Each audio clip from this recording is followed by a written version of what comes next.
বাংলাদেশের শেষ বর্ডার, শেষ প্রান্ত, ইন্ডিয়ার ওই দিকে শেষ প্রান্ত। তো আমরা সেখানে গিয়েছিলাম।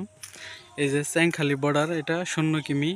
এই বেড়া দেখতে পাচ্ছেন, ওই দিকে হলো ইন্ডিয়ার জায়গা, রাস্তা, ওদের জমি। এই দিকে দেখতে পাচ্ছেন এই যে বিজিবির যে বর্ডার গার্ড, তাদের বাসস্থান। বা কুকুরগুলা ইন্ডিয়ার ওই পাশ থেকে আসছে। এই যে এই কুকুরগুলা হলো ইন্ডিয়ার কুকুর।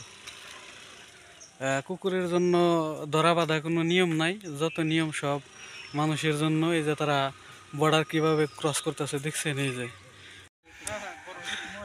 আলহামদুলিল্লাহ, অবশেষে আমরা ইন্ডিয়ার বর্ডার বা বাংলাদেশের শেষ প্রান্তে এসে পৌঁছাতে পারছি।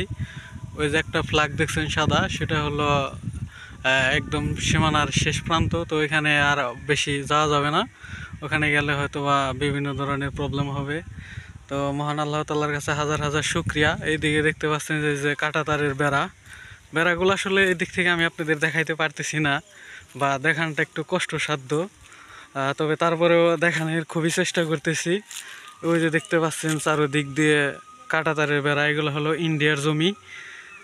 তো ফাইনালি আমরা এখানে পৌঁছাইতে পারছি। কাঁটা তারের বেড়া, ওইদিকে ইন্ডিয়া, এইদিকে বাংলাদেশ। তো এই যেগুলো সব ইন্ডিয়ার জমি। এই যে বেড়া দেখতে পাচ্ছেন। আর হলো এই যে একটা ফ্ল্যাগ দেখতে পাচ্ছেন সাদা, ওই যে ওইটা হলো ইন্ডিয়ার রাস্তা, ওই পাশ দিয়ে ইন্ডিয়া যায়।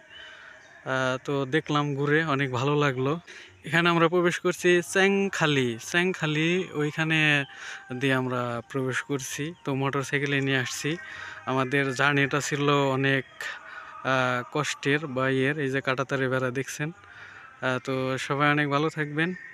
আসসালামু আলাইকুম। বাংলাদেশের শেষ প্রান্তে অবশেষে পৌঁছাতে পেরে নিজের কাছে অনেক ভালো লাগছে। তো এর বেশি আর যাওয়া যাবে না। এর বেশি গেলে এই দিকের যারা বর্ডার গার্ড আছে তাদের জবাবদিহি করতে হবে, বা ক্রস ফায়ারের একটা যে সেটার হয়তো বাই হতে পারে। তো আপনাদের দেখালাম সব এই যেগুলা ইন্ডিয়ার একদম ভিতরে ঢোকার রাস্তা। তো সবাই অনেক ভালো থাকবেন। আসসালামু আলাইকুম।